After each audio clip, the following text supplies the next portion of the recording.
কেন্দ্র করে না, বরং এটা ইসলামের অনেক বড় একটা নিদর্শন আমাদের জন্য রেখে যাওয়া হয়েছে এই রবিউল আউয়াল মাসে। এই সম্পর্কে কি আছে তার কিছুটা ইঙ্গিত আপনাদেরকে দেব। বরং আমরা যেটা দেখতে পাচ্ছি, আমার কাছে আশ্চর্য লেগেছে, আশ্চর্যের ব্যাপার হলো যেই মাসে রাসূলুল্লাহ সাল্লাল্লাহু আলাইহি ওয়াসাল্লামের জন্ম, ঠিক ওই মাসেই তার মৃত্যু ঘটেছে। এই 12 রবিউল আউয়াল মাসে রাসূলুল্লাহ সাল্লাল্লাহু আলাইহি ওয়াসাল্লামের জন্ম, এটা নিয়ে একটু ইখতিলাফ আছে, কিন্তু অধিকাংশদের মত এটাই যে মাস হিসেবে 12 রবিউল আউয়াল বেশি প্রাধান্য পাচ্ছে, যদিও কেউ রজব, কেউ অন্যান্য মাস বলেছেন। তবে 12 রবিউল আউয়াল মাস যেহেতু পাল্লা ভারী, এজন্য আমরা এটাকে মেনে নিলাম। দ্বিতীয় ইখতিলাফ হচ্ছে তারিখ নিয়ে। তারিখ নিয়ে মাসের চাইতেও বেশি ইখতিলাফ, মাসের মধ্যে ইখতিলাফ কম, আর তারিখ নিয়ে অনেক বড় ইখতিলাফ। এটাতে একমত হতেই পারে নাই কেউ। কেউ বলেছেন 9 তারিখ, কেউ বলেছেন 8 তারিখ, কেউ বলেছেন 12 তারিখ, এভাবে ইখতিলাফ হয়েই আছে। আবার তো কেউ ওই মাসকে অস্বীকার করেছেন, কেউ বলেছেন রবিউল আউয়াল মাসে জন্মই তার হয় নাই, ওটা অন্য কোনো মাসে হয়েছে। তা আমরা প্রথম মেনে নিলাম রবিউল আউয়াল মাস। দ্বিতীয় বিষয় হচ্ছে হয় সেটা 9 হবে, 8 হবে, অথবা 12 হবে, এই তিনটার মধ্যে পাল্লা ভারী, যে কোনো একদিন হবে। তাহলে তারিখ নিয়েও ইখতিলাফ থেকেই গেছে। কিন্তু আশ্চর্যের ব্যাপার হলো, সবচেয়ে বড় আশ্চর্যের ব্যাপার, যেই দিনে রাসূলুল্লাহ সাল্লাল্লাহু আলাইহি সাল্লামের জন্ম হয়েছে দিনের ক্ষেত্রে, ঠিক ওই দিনই রাসূল সাল্লাল্লাহু আলাইহি ওয়াসাল্লাম ইন্তেকাল করেছেন। এটা হচ্ছে সবচেয়ে বেশি আশ্চর্য বিষয়, আর এই ব্যাপারে কারো কোনো ইখতিলাফ নাই। আর সেই দিনটা কি কোন দিন ছিল? সোমবার। আলহামদুলিল্লাহ, এটা অধিকাংশ মানুষ জানেন যে সেই দিনটা ছিল সোমবার। তাহলে আজকে আমরা সোমবার নিয়ে কথা বলবো, যেহেতু তারিখ নিয়ে ইখতিলাফ, মাস নিয়ে ইখতিলাফ, কিন্তু সোমবার দিন সবাই একমত যে সোমবার দিনে রাসূল সাল্লাল্লাহু আলাইহি ওয়াসাল্লামের জন্ম। আর এটা ডাইরেক্ট হাদিস দিয়ে প্রমাণিত, রাসূল নিজে বলেছেন তার জন্ম সোমবার দিন। আর তিনি যেদিন মরে গেলেন, সেই দিন সাহাবায়ে কেরামদের একবার স্পষ্ট বর্ণনা আছে যে সেই দিনটা ছিল সোমবার, যেই দিন রাসূলুল্লাহ সাল্লাল্লাহু আলাইহি ওয়াসাল্লাম ইন্তেকাল করেছেন। তাহলে জন্ম মৃত্যুর ক্ষেত্রে এই দিনের কোনো ইখতিলাফ নাই। তাহলে আজকে আমরা সোমবার দিনকে কেন্দ্র করে কথা বলবো। এটা এমন একটা দিন, এই দিন শুধু রাসূলুল্লাহ সাল্লাল্লাহু আলাইহি ওয়াসাল্লামের জন্ম আর মৃত্যুই হয় নাই, বরং ইতিহাস প্রমাণ করে যে এই দিনেই রাসূলুল্লাহ সাল্লাল্লাহু আলাইহি সাল্লামকে ওহী করা হয়েছে, এই দিনে তাকে নবী করা হয়েছে, এবং এই দিনই রাসূলুল্লাহ সাল্লাল্লাহু আলাইহি সাল্লামের হিজরত হয়েছে। যেই দিন মক্কা থেকে তিনি মদিনায় হিজরত করেন, সেই দিনটাও সোমবার দিনই ছিল। সুবহানাল্লাহ, এটা খুবই আশ্চর্যজনক একটা ব্যাপার। এবং এই দিনেই রাসূলুল্লাহ সাল্লাল্লাহু আলাইহি ওয়াসাল্লামের, যেমনটা বললাম, ইন্তেকাল হয়েছে। এই সোমবার দিনের পঞ্চম যে বৈশিষ্ট্য, সেটা হলো রাসূলুল্লাহ সাল্লাল্লাহু আলাইহি ওয়াসাল্লাম বলেছেন, সপ্তাহে 2 দিন মানুষের আমলগুলো আল্লাহর কাছে উঠানো হয়, আর তার একদিন হচ্ছে সোমবার। তার মানে সোমবারের দিনের গুরুত্বটা অনেক বেশি প্রাধান্য পেয়ে যাচ্ছে। এবং আপনাদেরকে এটাও জানিয়ে দেই, যদিও একটা হাদিস রয়েছে, হাদিসটি দুর্বল, যে শুক্রবার দিন যদি কারো মৃত্যু হয়, তাহলে তার কবরের ফিতনা থেকে তাকে মুক্ত করা হবে। এই হাদিসটা অনেকেই ব্যবহার করে, কিন্তু হাদিস কিন্তু দুর্বল। তো দুর্বল হলেও এটা সালাফরা অনেকে ব্যবহার করে। সঠিক কি তাহলে? শুক্রবারের চাইতেও প্রাধান্য পেয়ে যাচ্ছে সোমবার। কারণ আবু বকর সিদ্দিক রাদিয়াল্লাহু তাআলা আনহু, তিনি তার ইন্তেকালের সময় তিনি আকাঙ্ক্ষা করেছিলেন যে তার মৃত্যুটা যেন সোমবার দিন হয়। তিনি আয়েশা রাদিয়াল্লাহু তাআলা আনহাকে জিজ্ঞাসা করেছিলেন যে আজকে কোন দিন? তখন বলেছিলেন যে সোমবার। তখন আবু বকর রাদিয়াল্লাহু তাআলা এটাই বলেছিলেন যে সম্ভবত আমি আর বাঁচব না। আর তার আকাঙ্ক্ষা অনুযায়ী তারও মৃত্যুটা সোমবার দিনই হয়েছে। সুবহানাল্লাহ। তার মানে আবু বকর রাদিয়াল্লাহু তাআলার আগ্রহ দেখে বোঝা যাচ্ছে যে সোমবার দিন মৃত্যুবরণ করাটা বেশি ফজিলতপূর্ণ, কারণ এই দিনে আমাদের নবী মুহাম্মদুর রাসূলুল্লাহ সাল্লাল্লাহু আলাইহি সাল্লাম ইন্তেকাল করেছে। তাহলে সোমবার অত্যন্ত গুরুত্বপূর্ণ একটা দিন। তা আমরা এই বিষয় নিয়ে আজকে কথা বলবো। যতগুলো কথা বলেছি এগুলোর দলিল এখন এক এক করে আমরা দেব। সর্বপ্রথম রাসূলুল্লাহ সাল্লাল্লাহু আলাইহি ওয়াসাল্লাম, যার জন্য এই আলোচনা, তিনি কে? এটা কোনো মুসলিমের কাছে ব্যক্ত করে বলার কোনো প্রয়োজন নাই। দলিলবিহীন প্রত্যেকটা মুসলিম জানে যে এই পৃথিবীতে তার স্থান কেউ ছিনিয়ে নিতে পারবে না। মুহাম্মদুর রাসূলুল্লাহ সাল্লাল্লাহু আলাইহি সাল্লাম, তিনি আমাদের কাছে, আমাদের অন্তরে এমন একটা জায়গাতে আছেন, সেখান থেকে তাকে কেউ নামাতে পারবে না। হয় আমরা তাকে দেখি নাই, তার জীবন চর্চা আমরা করি নাই, কিন্তু তার নাম শুনলে আমাদের প্রত্যেকের অন্তরে একটা কম্পন তৈরি হয়, শ্রদ্ধা জাগে, ভালোবাসা জাগে। কেননা পৃথিবীর ইতিহাসে তার মতন কোনো ব্যক্তি আজ পর্যন্ত জন্মায়নি। আমরা আমাদের মতো করে কথা বলবো না, কারণ আমরা হুজুররা যখন কথা বলি হয়তো মুসলিম হওয়ার কারণে আমরা বাড়াবাড়ি করতে পারি, ভালোবাসার দাবির কারণে আমরা বাড়াবাড়ি করতে পারি। যেমন ভালোবাসার দাবি নিয়ে খ্রিস্টানরা বাড়াবাড়ি করেছিল ঈসা আলাইহিস সালামকে নিয়ে। ভালোবাসার মাত্রা এমন পর্যায়ে পৌঁছেছে যে আল্লাহর বান্দাকে আল্লাহর পুত্র বলে তারা সাব্যস্ত করেছে। কিন্তু আমরাও কম নই, আমাদের মধ্যে এক শ্রেণীর আছে যারা রাসূলুল্লাহ সাল্লাল্লাহু আলাইহি ওয়াসাল্লামকে মহব্বতের টানে বাড়াবাড়ি করতে করতে তাকেও কোনো না কোনো স্থানে আল্লাহ পর্যন্ত পৌঁছে দিয়েছে। যদি আমাদের সমাজে সেই ভাষাগুলো আপনারা বুঝেন না, শোনেন না, কিন্তু পাকিস্তানে বা কবর মাজার পূজারী যারা, তাদের কাছে সেই সমস্ত ভাষাগুলো আপনি শুনতে পাবেন। খুব মারাত্মক শিরকিযুক্ত বাক্য তারা ব্যবহার করে। আমরা ওদিকে যেতে চাচ্ছি না। তাহলে আমরা আমাদের নবীকে যদি চিনতে চাই, তার মান মর্যাদা যদি রক্ষা করে কথা বলতে হয়, আমাদের কাছে কোরআন যথেষ্ট। স্বয়ং আল্লাহ রাসূলুল্লাহ সাল্লাল্লাহু আলাইহি ওয়াসাল্লাম সম্পর্কে যে বাক্যগুলো বলেছেন, এই দুই একটা বাক্যই তার সম্মানের জন্য যথেষ্ট। কোনো পৃথিবীর মানুষ তার গুণগান গাক, বাড়াবাড়ি করুক আর না করুক, আল্লাহর দুইটা কথাই যথেষ্ট। সেটা কি? আল্লাহ সুবহানাহু ওয়া তাআলা মুহাম্মদুর রাসূলুল্লাহ সাল্লাল্লাহু আলাইহি ওয়াসাল্লামকে সৃষ্টির শ্রেষ্ঠ বলে ঘোষণা করেছেন। এটার অনেকভাবে যুক্তি দিয়ে আমি আপনাকে বোঝাতে সক্ষম। এটা অনেক লম্বা একটা কথা। সেটা কি? যে কিভাবে আপনি বুঝবেন যে মুহাম্মদ সাল্লাল্লাহু আলাইহি ওয়াসাল্লাম হলেন সৃষ্টির শ্রেষ্ঠ, এটা বুঝতে হলে আপনাকে চিনতে হবে। আমি আপনার পরিচয়টা বলতে চাচ্ছি এভাবে। প্রথমত আল্লাহ বলেছেন এই পৃথিবীতে মানুষ, আমি আর আপনি না, মানুষ মানে যত মানুষ আছে, সে হিন্দু হোক, খ্রিস্টান হোক, বৌদ্ধ হোক, মুসলিম হোক, মানুষ হলো গরু ছাগলের চাইতে শ্রেষ্ঠ। বুঝছেন কথাটা? মানে গরু ছাগল যত প্রাণী পৃথিবীতে আছে, এমনকি জিনদের থেকেও মানুষ শ্রেষ্ঠ, যদিও কাফের, যদিও ও কাফের। মানুষ, এটা মাথায় রাখেন। মানে মানুষ হিসেবে আল্লাহ সমস্ত সৃষ্টি থেকে মানুষকে মর্যাদা দিয়েছে। ওয়ালাকাদ কাররামনা বনি আদম, যেটা আপনি বনি ইসরাইল 17 নম্বর সূরা 70 নম্বর আয়াতে পেয়ে যাবেন। এই আয়াত নিয়ে কথা বললে অনেক লম্বা হয়ে যাবে, আমি যাবো না, জাস্ট ইঙ্গিত দিলাম। আমি প্রমাণ করতে চাইলাম আমি আর আপনি যে মানুষ, এটার একটা কদর আছে, এটাকে কদর করা শিখেন। আজকে মানুষ যে পশুর সমান হয়ে যাচ্ছে, এটা কেন? সেটা না বোঝার কারণে যে আমি মানুষ, আমার একটা ভ্যালু আছে, আমার একটা মর্যাদা আছে। কি মর্যাদা? আমরা পশু পাখি গরু ছাগলের মতো না, আমাদেরকে আল্লাহ সবচেয়ে বেশি সম্মানিত করে সৃষ্টি করেছেন।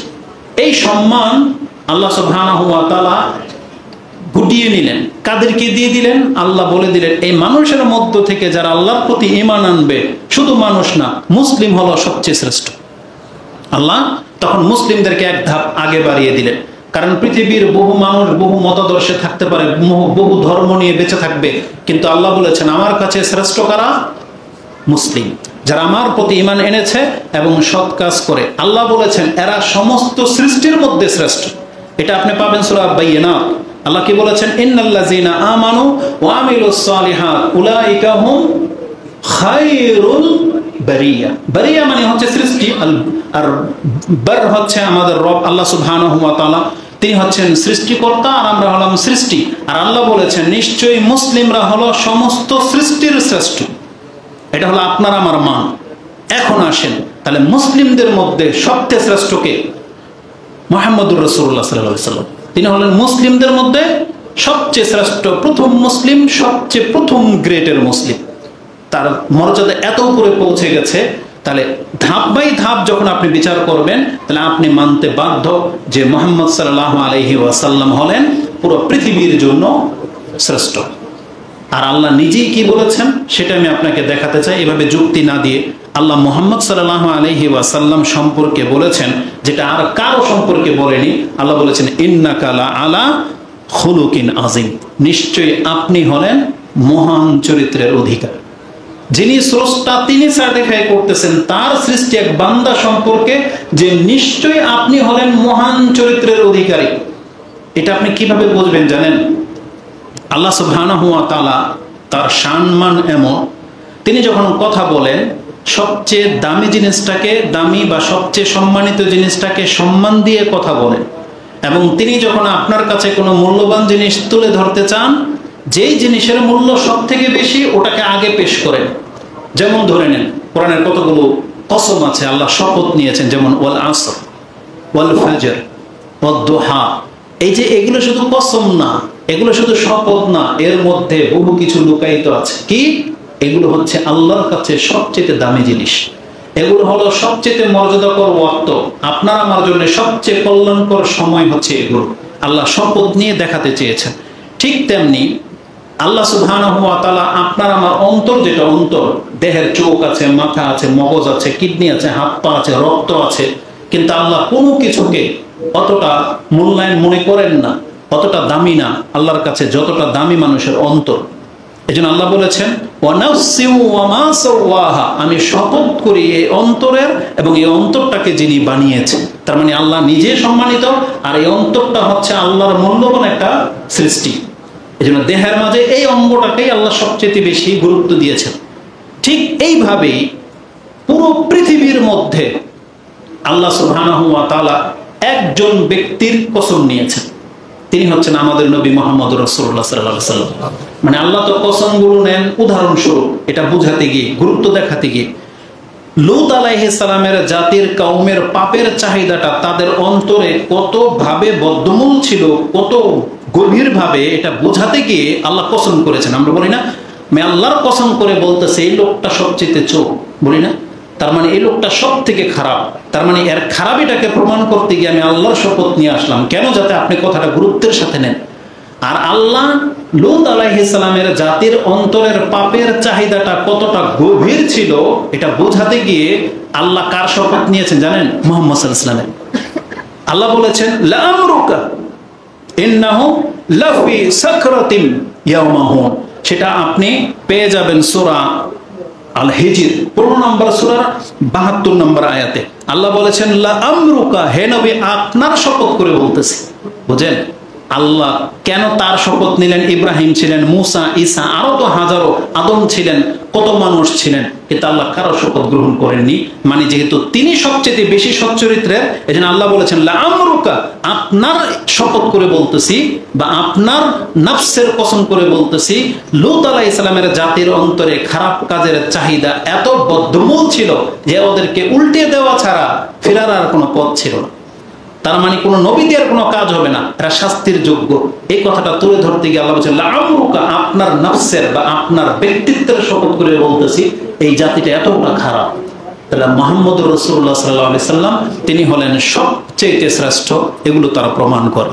এর থেকেও বড় কথা কি, আল্লাহ কি বলেছেন কোরআনে?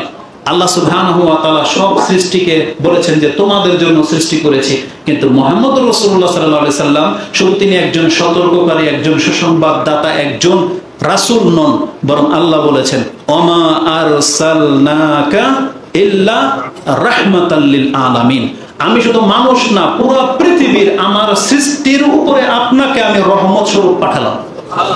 তার মানে মুহাম্মদ রাসূলুল্লাহ সাল্লাল্লাহু আলাইহি সাল্লাম মানুষ, জিন, ইনসান, ফেরেশতা, কীট পতঙ্গ, আকাশ, পৃথিবী, জমিন যা কিছু আছে সব কিছুর জন্য মুহাম্মদ সাল্লাল্লাহু আলাইহি সাল্লামকে আল্লাহ রহমত বলেছে, যে আপনাকে আমি রহমত স্বরূপ পাঠালাম, যেটা আপনি সূরা আম্বিয়া 21 নম্বর সূরার 107 নম্বর আয়াতে পেয়ে যাবেন। তাহলে এটা হচ্ছে মুহাম্মদ সাল্লাল্লাহু আলাইহি সাল্লামের মর্যাদা।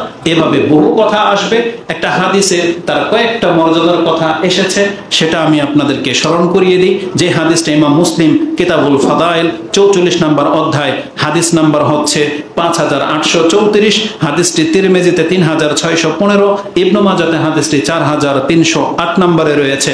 আবু হুরায়রা রাদিয়াল্লাহু তাআলা আনহু তার বর্ণনাকারী, তিনি বলেন ক্বালা রাসূলুল্লাহ সাল্লাল্লাহু আলাইহি ওয়াসাল্লাম আনা সাইয়্যিদু ওয়ালাদি আদামা ইয়াউমাল কিয়ামা, আমি হলাম কিয়ামতের মাঠে আদমের সন্তানদের মধ্যে আমি হইলাম সর্দার, আমি হইলাম সবচেয়ে বড় নেতা।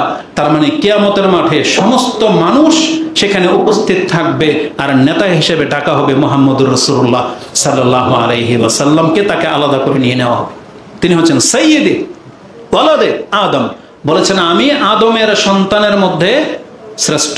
সাইয়্যিদ মানে নেতা এবং সর্দার। ওয়ালা ফাখর, তিনি বলেছেন ওয়ালা ফাখর, আমি তাতে গর্ব করি না, অহংকার করি না। তারপরে বলেছেন তার মর্যাদা সম্পর্কে ওয়া আউয়ালু মাইয়ানশাক্কু আনহুল কবর, আমি হলাম সেই ব্যক্তি এই হাসরের ময়দানে যখন কবর থেকে মানুষকে উঠানো হবে, আমার কবর প্রথম খোলা হবে এবং আমাকে প্রথম হাসরের মাঠে উঠানো হবে। এটা হচ্ছে মুহাম্মদুর রাসূলুল্লাহ সাল্লাল্লাহু আলাইহি সাল্লাম। ওয়া আউয়ালু শাফিইন ওয়া মুআউয়ালু মুশাফফিইন, রাসূল বলেছেন আর আমি সেই ব্যক্তি যাকে প্রথম মুখ খোলার অধিকার দেওয়া হবে, যে হ্যাঁ আপনি সুপারিশ করতে পারেন, আর আমি প্রথম ব্যক্তি যার সুপারিশ প্রথম গ্রহণ করা হবে। তার মানে দেখেন, সুপারিশ করা এক জিনিস, গ্রহণ করা আর এক জিনিস। সুপারিশ বহু মানুষ করবে, মুমিনরাও সুপারিশ করবে, ফেরেশতারাও সুপারিশ করবে, কিন্তু প্রথম আল্লাহর সাথে কথোপকথন করার অধিকার কাকে দেওয়া হবে? আমাদের নবী মুহাম্মদুর রাসূলুল্লাহ সাল্লাল্লাহু আলাইহি ওয়াসাল্লামকে দেওয়া হবে এবং তাকে বলা হবে সালতুতা, আপনি চান আপনাকে দেওয়া হবে। এর ফারাসা সালতুতা, আপনি মাথা উঠান এবং চান আপনি কি চাইবেন। তখন রাসূল বলেছেন আনা আউয়ালু শাফিন, আমি হলাম প্রথম সুপারিশকারী, ও আনা আউয়ালু মুশাফফিন, আর আমার সুপারিশে আল্লাহ প্রথম গ্রহণ করবেন। এই হাদিস ইমাম বুখারী এবং মুসলিমে রয়েছে। মুসলিমে হাদিসটি আপনি পেয়ে যাবেন, যেটা বললাম 5834 এবং 3615-তে তিরমিজিতে রয়েছে। তাহলে এখানে রাসূলুল্লাহ সাল্লাল্লাহু আলাইহি ওয়াসাল্লামের বেশ কিছু মর্যাদার কথা রয়েছে। তা সেই রাসূল সাল্লাল্লাহু আলাইহি সাল্লাম সম্পর্কে কোরআন হাদিসে এত কথা থাকা সত্ত্বে আমরা লক্ষ্য করে দেখেছি, কিন্তু আমাদের দেশের কিছু বক্তা হুজুররা আছে এই কথাগুলা বলে না, বরং এমন সব কথা বলে যেগুলোতে মিথ্যা রয়েছে এবং বাড়াবাড়ি রয়েছে, মিথ্যার সাথে বাড়াবাড়ি রয়েছে। অথচ কোরআন হাদিস যথেষ্ট কথা আছে মুহাম্মদ সাল্লাল্লাহু আলাইহি সাল্লামের মর্যাদা তুলে ধরার ক্ষেত্রে, কিন্তু আল্লাহ সুবহানাহু ওয়া তাআলা তাদেরকে এইভাবে গোমরাহ করে রেখে দিয়েছেন। এজন্য আমরা আল্লাহর কাছে দোয়া করি, আল্লাহ তুমি আমাদেরকে হক বলার, বোঝার এবং সেটা মেনে নেওয়ার তৌফিক দান করো, আমিন। তো এই মাস হলো সেই মাস যেই মাসে মুহাম্মদুর রাসূলুল্লাহ সাল্লাল্লাহু আলাইহি সাল্লামের জন্ম মৃত্যু সম্পর্ক রয়েছে। এবার আসুন আমি আপনাকে সেই দিকে নিয়ে যাই। যদিও এই মাসে জন্মগ্রহণ করা নিয়ে বলেছি ইখতিলাফ রয়েছে, কিন্তু মূল যেটা সেই দিকে আমরা নিয়ে যাই। রাসূলুল্লাহ সাল্লাল্লাহু আলাইহি ওয়াসাল্লামের জন্ম মৃত্যু নবুয়ত যে এই মাসে এই সোমবার দিন হয়েছিল, এই সম্পর্কে আপনি শুনেন। এই একই দিনে হওয়ার পেছনে অবশ্যই আল্লাহ সুবহানাহু ওয়া তাআলার বিশেষ এক হিকমা রয়েছে। সেই হিকমাটা আমরা এখন বুঝতে পারতেছি, যেটা হয়তো ইতিপূর্বে হয়তো আপনি লক্ষ্য করতে পারেননি।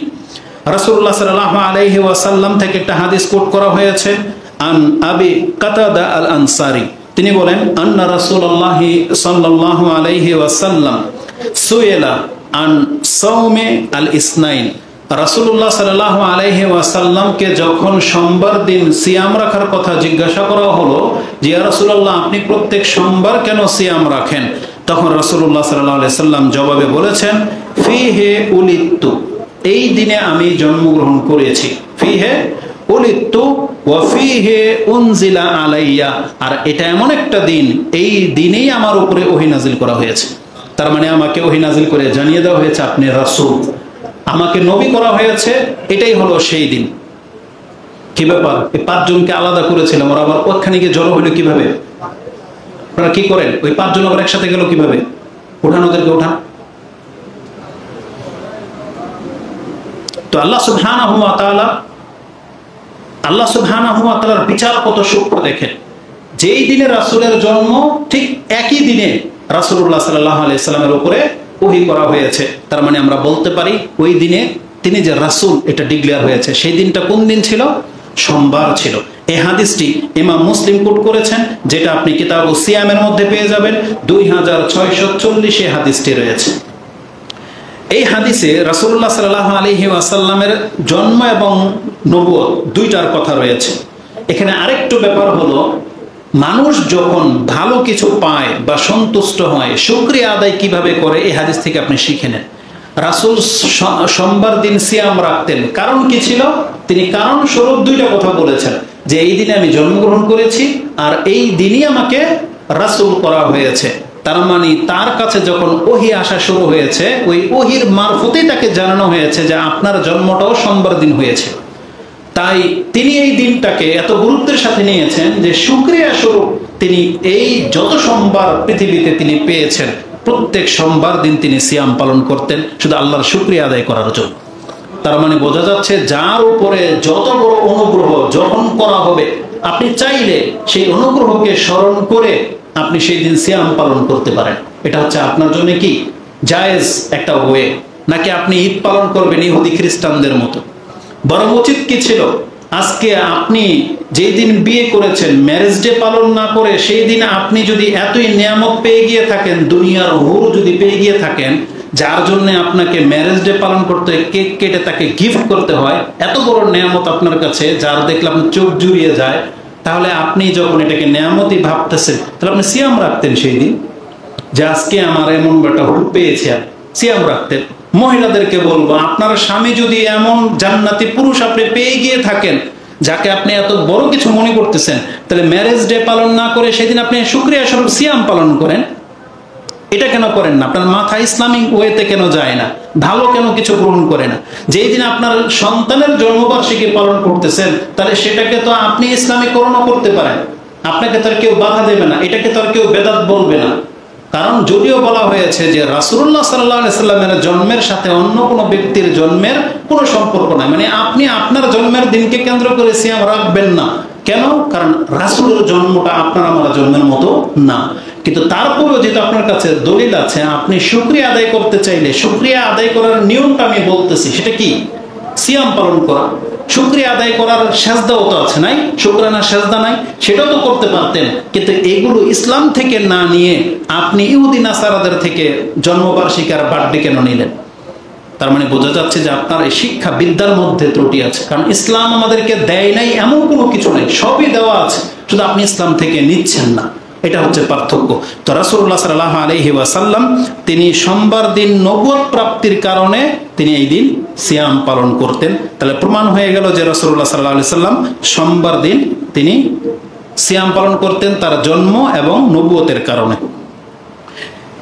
সোমবারে রাসূলুল্লাহ সাল্লাল্লাহু আলাইহি ওয়াসাল্লামের যে ইন্তেকাল হয়েছে, এটা তো আর রাসূল কবর থেকে এসে বলবেন আপনাকে, বলবে? কারণ তিনি তো মৃত, তিনি তো কবরে। তো তিনি কবে ইন্তেকাল করেছেন এটা তার থেকে আপনি আর হাদিস পাবেন না। এখন এই হাদিস কাদের কাছ থেকে নিতে হবে? যারা তৎকালীন বেঁচে ছিলেন, যেমন সবচেয়ে কাছাকাছি ছিলেন আয়েশা রাদিয়াল্লাহু তাআলা আনহা, সবচেয়ে কাছাকাছি ছিলেন আবু বকর, ওমর, ওসমান, আলী, তাদের কাছ থেকে নিতে হবে যে রাসূলুল্লাহ সাল্লাল্লাহু আলাইহি সাল্লাম কিভাবে কখন ইন্তেকাল করেছেন। এই সম্পর্কে আসেন ইমাম তিরমিজি তার 54 নম্বর অধ্যায় 302 নং হাদিসে এটা উল্লেখ করেছেন। এটা হচ্ছে শামাইলে তিরমিজি, তিরমিজির যেটা সুনানে তিরমিজি এটা পাবেন না, শামাইলে তিরমিজি একটা ইমাম তিরমিজির কিতাব রয়েছে যেখানে রাসূলুল্লাহ সাল্লাল্লাহু আলাইহি ওয়াসাল্লামের জীবন বৃত্তান্ত নিয়ে লেখা হয়েছে। সেই শামাইলে তিরমিজির 302 নম্বর হাদিস আপনি পেয়ে যাবেন। আন আয়েশা ক্বালাত তুওয়াফিয়া রাসূলুল্লাহ সাল্লাল্লাহু আলাইহি ওয়াসাল্লাম ইয়াউমাল ইসনাইনি, রাসূলুল্লাহ সাল্লাল্লাহু আলাইহি ওয়াসাল্লাম ইন্তেকাল করেছেন সোমবার দিন। এটা ইমাম তিরমিজি তার শামাইলে তিরমিজির মধ্যে কোট করেছেন এবং এটা মুসনাদে আহমদ 24790 নম্বরে আপনি পেয়ে যাবেন। ওয়া দুফিনা লাইলাতুল আরবিয়া, এবং রাসূলকে সাল্লাল্লাহু আলাইহি সাল্লামকে দাফন করা হয়েছে বুধবার দিন রাতে। তার মানে সোমবার দিন ইন্তেকাল করেছেন, মঙ্গলবার সারা দিন গিয়েছে, ওই বুধবার দিন যে রাতটা আগে আসে সেই রাতে রাসূলুল্লাহ সাল্লাল্লাহু আলাইহি সাল্লামকে দাফন করা হয়েছে। তার মানে আমাদের হিসাবে 3 দিন হয়, মূলত 2 দিন, কারণ 3 দিন হয় ভাবে সোমবার মঙ্গলবার, যেহেতু বুধবার চলে আসছে এই জন্য কেউ কেউ বলেছেন যে 3 দিন পরে রাসূলুল্লাহকে দাফন করা হয়েছে। আর এই লেট করার কারণ কি? কারণ হলো তৎকালীন পরিস্থিতি, কারণ প্রত্যেকটা সাহাবীর অন্তর একেবারে ভেঙে গিয়েছিল, তারা কোনো সিদ্ধান্ত নিতে পারতেছে না এখন আমাদের হবেটা কি, কারণ ওহী তো বন্ধ হয়ে গেছে। তখন সে হাল আল্লাহ আবু বকর রাদিয়াল্লাহু তাআলার মাধ্যমে দাঁড় করালেন, তার অন্তরকে আল্লাহ শক্ত করে দিলেন এবং তিনি সেই ভূমিকাটা পালন করেছেন যে রাসূল বেঁচে থাকলে যেটা তিনি করতেন, এবং তার ছত্রছায়ায় সব সাহাবী তখন জড়ো হয়েছে। তখন গিয়ে সিদ্ধান্ত হয়েছে যে হ্যাঁ, এখন রাসূলুল্লাহ সাল্লাল্লাহু আলাইহি সাল্লামকে তাহলে আমাদেরকে দাফনের দিকে যেতে হবে। আর তখন তারা এক এক করে মানে জোয়ারের মতো ঠুমকা ভাবে পৃথক পৃথক এসে যার যেমন ইচ্ছা সময় মতো এসে জানাজা তারা আদায় করেছেন, কোনো ইমামতিতে ছিল না কেউ। তারপর রাসূল সাল্লামকে দাফন করা হয়েছে। তা এই যে কথাটা এখানে উল্লেখ করা হয়েছে যে রাসূল সাল্লামের ইন্তেকাল হয়েছে কিবারে? সোমবার। তাহলে আমি জন্ম পেয়ে গেছি, মৃত্যুটাও পেয়ে গেলাম সোমবার। এখন এই হাদিসের মধ্যে 12 রবিউল আউয়ালের কথাও নাই, 12 তারিখের কথাও নাই। কি আছে তাতে? এই হাদিসটি শাওয়াহিদ থাকার কারণে সহি, এটাও যে ডাইরেক্ট সহি তা না, মানে এটার বিভিন্ন সূত্র থাকার কারণে এটাকে সহি হিসেবে গ্রহণ করা হয়েছে। ঠিক তেমনি আরেকটি হাদিস ইমাম মালিক তার মুয়াত্তাতে উল্লেখ করেছেন, তাতে আছে আন মালিকিন আন্নাহু বালাগাহু আন্না রাসূলুল্লাহ সাল্লাল্লাহু আলাইহি ওয়াসাল্লাম। ইমাম মালিক বলতেছেন যে আমাদের কাছে এই খবর পৌঁছেছে। কি খবর পৌঁছেছে? তুওয়াফিয়া ইয়াউমাল ইসনাইনে ওয়া দুফিনা ইয়াউমুস সুলসাই। রাসূলুল্লাহ সাল্লাল্লাহু আলাইহি ওয়াসাল্লাম তিনি সোমবার দিন ইন্তেকাল করেছেন, আর মঙ্গলবার দিন তাকে দাফন করা হয়েছে। ওই যে মঙ্গলবার দিন কথাটা কেন আসলো? ওই হাদিসে আছে বুধবার রাতে, আর এখানে আছে মঙ্গলবার দিন। তার মানে কি, আমাদের সমাজে যেমন আজকে যখন রাত হবে আপনি কি বার বলবেন? শুক্রবার বলবেন না? নাকি আপনি বলবেন যে আজকে শনিবার? শনিবার তো কালকে, কিন্তু রাত পর্যন্ত আপনি বলতেছেন কিন্তু শুক্রবার, কিন্তু আরবি সিস্টেমে সেটা হয়ে যায় কি শনিবার। তো ভাষা ভঙ্গিতে তারা এখানে বলেছেন যে মঙ্গলবার দিন তাকে দাফন করা হয়েছে। তারপরে ইয়াউমুল সুলাসাই ওয়া সাল্লান নাস আলাইহি আফজাজান লা ইয়াউম্মুহুম আহাদুন। সবাই পৃথক পৃথক এসে তার জানাজার সালাত আদায় করেছেন, কেউ তার ইমামতিতে ছিল না। তো ইমাম মুয়াত্তা মালিক তার 16 নম্বর পর্বে অধ্যায়ের 10 নম্বর পর্বে হাদিস উল্লেখ করেছেন, যেটা আপনি 790-তে পেয়ে যাবেন। তো এই হাদিসগুলো থেকে স্পষ্ট সোমবারের কথা রয়েছে, মাস তারিখ উল্লেখ নাই। বুখারী ও মুসলিমে এই হাদিসটা রয়েছে বিস্তারিতভাবে। রাসূল সাল্লাল্লাহু আলাইহি ওয়াসাল্লামের ইন্তেকালের একবারে পূর্ব মুহূর্তটা, নামাজ থেকে নিয়ে মৃত্যু পর্যন্ত কি ঘটেছিল সেই হাদিসটা আপনি বুখারীতে পেয়ে যাবেন। আমি হাদিসের নাম্বার, হাদিসটা একটু বড়, এখন পড়া যাবে না, আমি শুধু নাম্বারটা বলে দেব এবং শেষ কথাটা বলবো। ইমাম বুখারী রাহিমাহুল্লাহ তার 64 নম্বর অধ্যায়ে এটাকে উল্লেখ করেছেন, কিতাবুত তাফসির, তাফসিরে পেয়ে যাবেন 64 নম্বর অধ্যায়, নাম মানাকিবের অধ্যায়।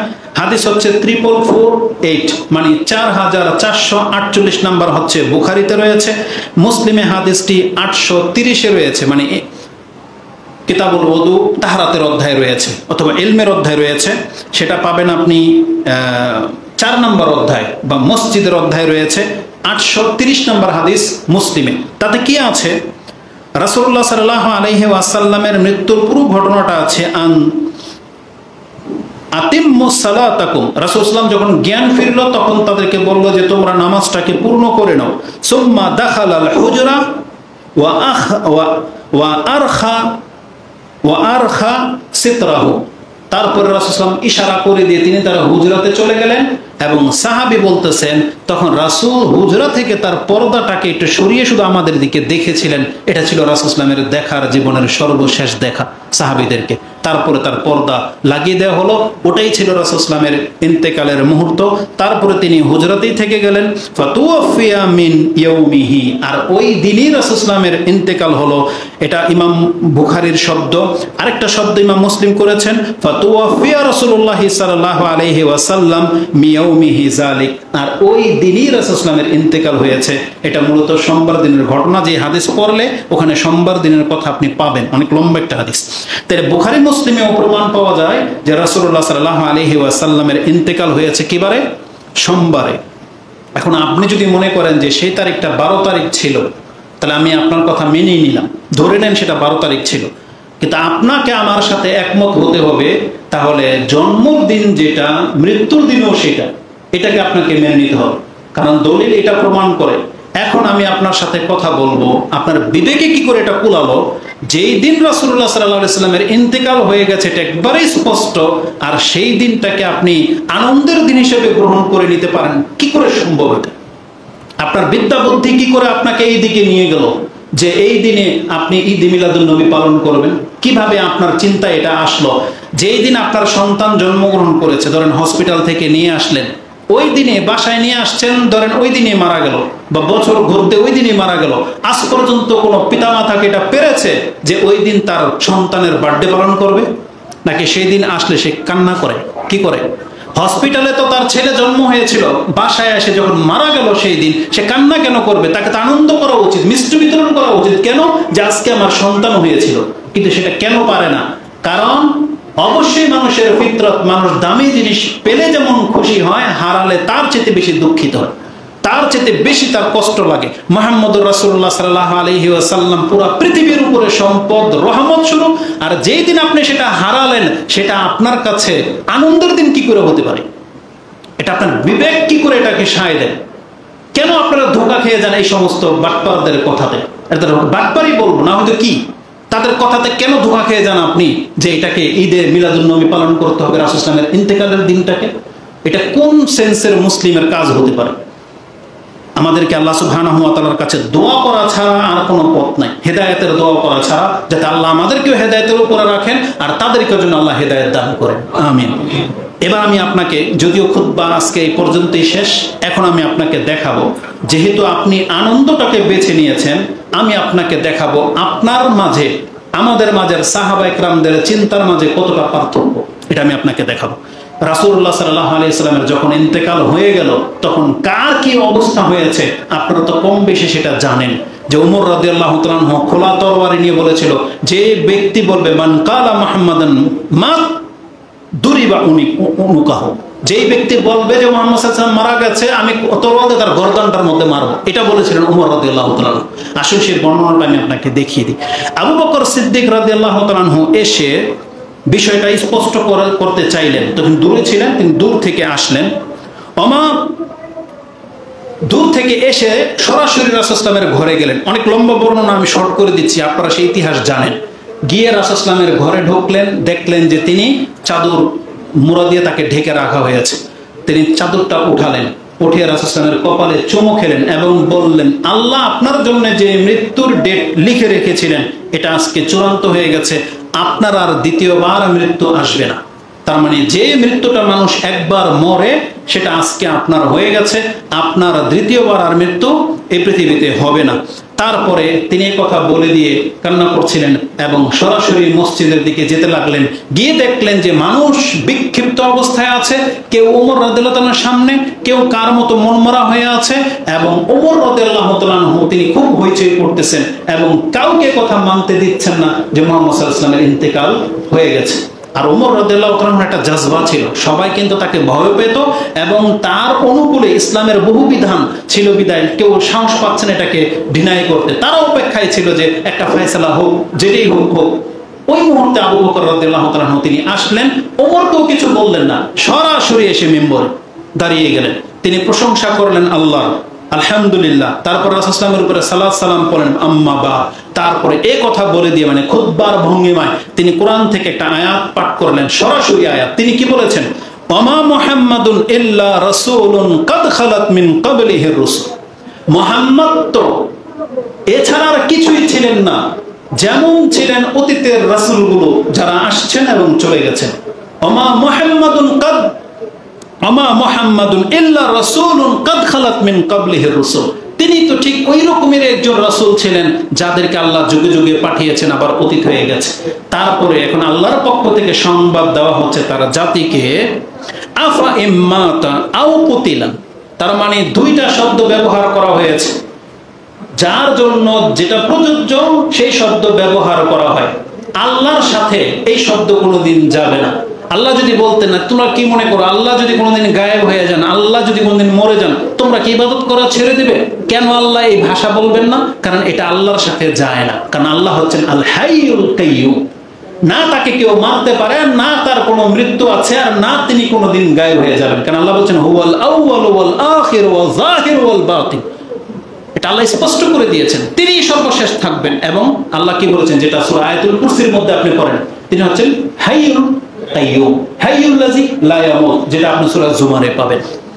তো তার ক্ষেত্রে যায় না, কিন্তু মুহাম্মদ সাল্লাল্লাহু আলাইহি ওয়াসাল্লামের ক্ষেত্রে যেহেতু তিনি মরবেন বা তাকে কেউ মেরে দিতে পারে, কারণ অনেক নবী রাসূলদের সাথে এটা করা হয়েছে। অনেক রাসূল মরে গেছেন, আবার অনেক রাসূলকে হত্যাও করা হয়েছে। কিন্তু রাসূলের ক্ষেত্রে আল্লাহ কি বলতেছেন, আফা ইম্মাতা, যদি সে মরে যাও, আও যদি তাকে আও কুতিলা, তাকে হত্যা করে দেয়, আনকালাবতুম আলা আকাবিকুম, তাহলে তোমরা যে ধর্মের উপরে এতদিন ছিলা সেই ধর্ম থেকে মুখ ফিরিয়ে নিবা, তোমাদের চিন্তাধারা থেকে সরে যাইবা। আমাদেরকে মুহাম্মদ সাল্লাল্লাহু আলাইহি ওয়াসাল্লাম কি শিক্ষা দিয়েছেন? যে মানুষ মাত্রই কি মরণশীল, একমাত্র আল্লাহ হচ্ছেন আল হাইয়ুল কাইয়ুম। এখন যেই ব্যক্তি এই কথাটা আপনাকে শিখালো, সে মরে যাওয়ার পরে আপনি আপনার এই বিদ্যা থেকে সরে যাইবেন, এই কথাটা আল্লাহ বলতেছেন। আনকালাবতুম আলা আকাবিকুম, তোমরা কি আবার বাপদাদার ধর্মে ফিরে যাইবা? যেমন তোমাদের ওই যে পুতুলদের সম্পর্কে তোমাদের ধারণা ছিল যে বাবা মরে নাই রে, এটা বলবা। এটা যখন এই আয়াত আবু বকর সিদ্দিক পাঠ করলেন, তখন ওমর রাদিয়াল্লাহু তাআলার অবস্থা কি হয়েছে শুনেন। আয়াতটাকে পুরো করি। ওমা ইয়ানকালিবু আলা আকাবিহিম ওমা ইয়ানকালিবু আলা আকিবাইহি ফালা ইয়াদুরুল্লাহ শাইআ। আল্লাহ বলেছেন, তোমাদের মধ্যে যেই ব্যক্তি তার ধর্ম থেকে মুখ ফিরিয়ে নেবে, তুমি জেনে নাও তুমি আল্লাহর কোনো ক্ষতি করতে পারতো না, আল্লাহর কোনো ক্ষতি হবে না। আল্লাহ বলেছেন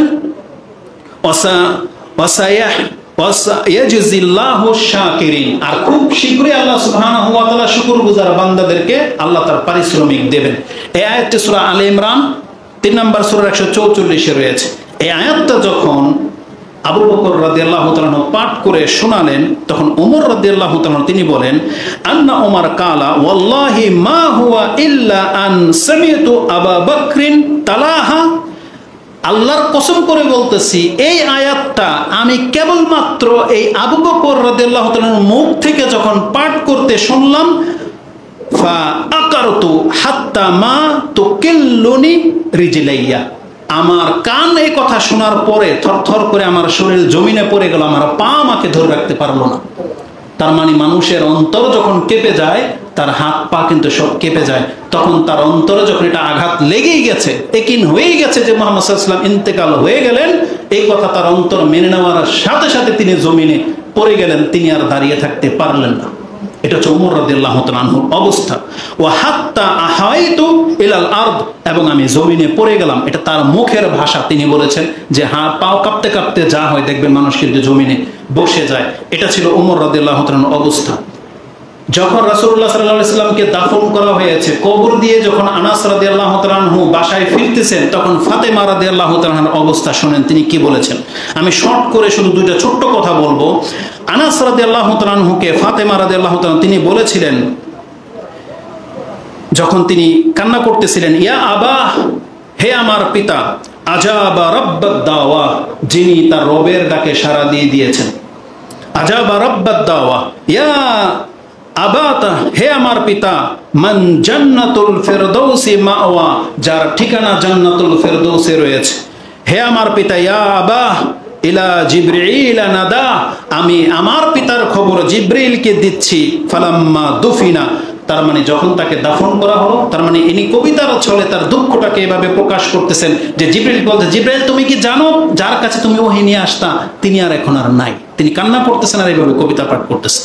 তারপরে তিনি বলতেছেন, যখন দাফন করা হলো, কালা ইয়া দুফিনা কালা ফাতেমা তো ইয়া আনাস, এটা আপনাদের প্রত্যেককে নিতে হবে। বলতেছে, ইয়া আনাস আতাবাত আনফুসাকুম আন তাহসু আলা রাসূল সাল্লাল্লাহু আলাইহি ওয়াসাল্লাম আত-তুরাব, তোমার অন্তরে কি এটা সায় দিয়েছে তোমাকে, যে তুমি যখন মাটিটা ফেলতেছিলে আমার বাবার উপরে, রাসূল সাল্লাল্লাহু আলাইহি ওয়াসাল্লামের উপরে, তোমার অন্তর এটাকে তোমাকে কিভাবে সাহায্য করলো, কিভাবে তোমার অন্তর এটাকে নিল যে তুমি রাসূলের চেহারার উপরে মাটি ফেললা, এটা কিভাবে পারলা তুমি? আমরা কেন করবো এটা? কারণ এটা আমাদের নিয়ম, তাই না? আপনি যখন আপনার বাবার কবরের উপরে মাটি ফেলেন, মায়ের কবরের উপরে মাটি ফেলেন, অবশ্যই আপনার কষ্ট হয়, কিন্তু এটা আমরা করতে কি বাধ্য, যেটা আমাদের রব আমাদেরকে এই শিক্ষা দিয়েছেন। আনাস রাদিয়াল্লাহু তাআলা আনহু সাহাবা একরা কি ভুল করেছিলেন না ঠিক করেছিলেন? রাসূল সাল্লামকে কবর দেয়া এটা নিয়ম, কিন্তু ফাতেমা তার মেয়ে, তিনি তো খুব আদরের এবং আনাস তো কাছের। তিনি বলছে, আনাস তুমি এটা কি করে পারলা, বা তোমার অন্তর কি করে এটাকে সাপোর্ট করলো যে তুমি আমার বাবার, তোমাদের রাসূলের চেহারার উপর তুমি মাটি ফেললা, এটা তোমরা পারলা কি করে? তার মানে কতটা তার কষ্ট হয়েছিল। এই হাদিসটা আপনি বুখারী থেকে নিয়ে নেবেন, আপনি পড়লে আরো বেশি ফিল করতে পারবেন, যেটা আপনি 4462 পেয়ে যাবেন। আনাস রাদিয়াল্লাহু তাআলা তিনি বলতেছেন যে হাদিসের ভাষাটা আপনি তিরমিজিতে 3618, ইবনে মাজাতে আপনি 1631 নিয়ে নেবেন। যেই দিন রাসূলুল্লাহ সাল্লাল্লাহু আলাইহি ওয়াসাল্লাম মদিনাতে এসেছিলেন, সেই দিন মদিনার অবস্থা হয়ে গিয়েছিল একটা আলোকিত রাষ্ট্র। সূর্য উঠলে যেমন পুরো পৃথিবী আলোকিত হয়ে যায়, মেঘ আসলে যেমন অন্ধকার হয়ে যায়, তখন তিনি এই বাক্যগুলি বলেছিলেন যে যখন রাসূল মদিনাতে আসছিলেন পুরো মদিনাতে আলোকিত হয়ে গিয়েছিল, কিন্তু সেই রাসূল যেই দিন ইন্তেকাল করেছিলেন পুরো মদিনার উপরে অন্ধকার ছেয়ে গিয়েছিল। এই অন্ধকার কি বাহ্যিক অন্ধকার? এই অন্ধকার কোন অন্ধকার? জীবনের সমস্ত মানুষের আত্মা যেন শুকিয়ে গেছে, আত্মাতে আর কোনো প্রশান্তি নেই, কোনো স্বাদ আহ্লাদ নাই, একদম স্তব্ধ হয়ে গেছে পুরো মদিনাবাসী। এই অন্ধকারের কথা বলা হয়েছে। কিন্তু এই হাদিসকে ওই কবর মাজার পূজারীরা কিভাবে পেশ করে, ঠিক এই আলোর মতো, যেমন সূর্য উঠেছে পুরো আলোকিত হয়ে গেছে না, আবার যখন সূর্য চলে যাবে অন্ধকার হয়ে যাবে না, তারা ওর সাথে তুলনা করে। কিন্তু ওটা কি ছিল বিষয়? এই আলোকিত হচ্ছে ইমানের আলো। একটা জাঁকজমকপূর্ণ শহরে আপনি ঢোকেন, আপনি আপনার গ্রামে ফিরে আসেন, আপনার গ্রামেও লাইট আছে, কিন্তু ওটা কি শহরের মতো? ওই আনন্দ আপনি পাবেন না, জাঁকজমক পাবেন না। ঠিক ওই টাইপের বিষয়টা এরকম। আর মুসলিমদের ইমানের চেতনা হচ্ছে সবচেয়ে বড় ব্যাপার। তাহলে আমি আপনাকে যেটা দেখাতে চেয়েছি, যে সাহাবায়ে কেরামদের ইমান ছিল সেই দিন সম্পর্কে এমন যে তারা সেই দিন সবচেয়ে বড় নিয়ামত হারিয়েছেন। তাহলে একটা প্রমাণ দেখান যে সাহাবায়ে কেরামরা খুশিটাকে প্রাধান্য দিয়ে সেই দিন ঈদ পালন করত, আনন্দিত হয়তো, একে অপরকে দাওয়াত দিয়ে খাওয়াইতো। একটা প্রমাণ দেখান। বরং তারা সেই দিন কান্না করেছে, তাদের মধ্যে বিষাদ সৃষ্টি হয়েছে। এটা যদি সাহাবায়ে কেরামদের ঈমান হয়, আর আপনার ঈমান যদি এর খেলাফ হয়, সর্বশেষ হাদিস একটা আয়াত আল্লাহ যেটা আমাদেরকে ধমক দিয়েছেন, যদি আমরা সাহাবায়ে কেরামদের মতো হতে না পারি তাহলে আমাদের চরিত্র কি, এটা আপনি আয়াত থেকে প্রমাণ পাবেন। আয়াতটা সূরা বাকারাতে রয়েছে, 2 নম্বর সূরার 137 নম্বর আয়াত, যেটাতে আজকের খুতবা শুরু করেছিলাম। সেটা হচ্ছে আল্লাহ বলেছেন, ফাইন আমানু বিমিসলি মা আমানতুম বিহি ফাকাদ ইহতাদাউ। হে রাসূল, আপনি আজকে শুনে রাখেন, আপনার সাথে এই যে পুরো টিম যেইভাবে আমার প্রতি ঈমান আনলো, আপনার পরবর্তীতে পৃথিবীতে যারা আসবে তারাও যদি আজকে আপনাদের মতো ঈমান আনতে পারে, ফাকাদ ইহতাদাউ, তাহলেই বোঝা যাবে যে তারা হেদায়েতের পথে আছে, তাহলেই হেদায়েতের পথ। তার মানে কি, রাসূলুল্লাহ সাল্লাল্লাহু আলাইহি সাল্লাম যেই টিম রেখে গিয়েছিলেন, সাহাবায়ে কেরামদের ঈমান আকীদা যেমন ছিল, আজকে আমরা 1400 বছর পরে এসে যদি আমাদের ঈমান তাদের সাথে না মিলাই, তাদের মতো করে না হয়, তাহলে জেনে নেন আমরা হেদায়েতের উপরে নেই। এই জন্য যে কোনো সিচুয়েশনে তারা যা করতো এটাই আমাদের কর্ম। দুঃখলে কতটুকু দুঃখ প্রকাশ করতে হবে, হাসলে কতটুকু হাসতে হবে, কতটুকু কি পালন করবেন, এটা আপনাকে সাহাবায়ে কেরামদেরকে নিতে হবে। এটা যুগের আলেমদের কাছ থেকে না, এটা আপনার আমার আদর্শ যারা তাদের কাছ থেকে নিতে হবে। আল্লাহ বলেছেন, ওয়াইন তাওয়াল্লাউ, যদি তারা মুখ ফিরিয়ে নেয়, ফাইন্নামা হুম ফি শিকাক, তবে জেনে নেন এরা হলো বিরুদ্ধাচারণকারী, এরা হলো বিচ্ছিন্নবাদী, এরা ধর্ম থেকে পৃথক পৃথক হতে চায়। আল্লাহ বলেছেন এদের কাছ থেকে আপনি মুক্ত।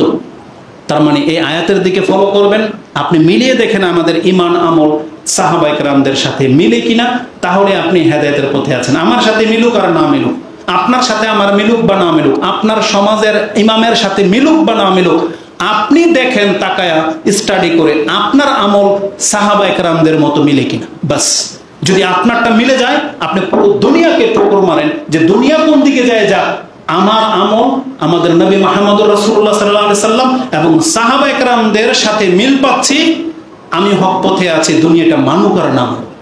এজন্য আমাদের প্রত্যেকের ঈমান আমল বিচার করা উচিত যে আমাদের নবী এবং সাহাবায়ে কেরামদের আমল আকীদা কি ছিল। আল্লাহ আমাকে বা আপনাদেরকে হক বোঝার তৌফিক দান।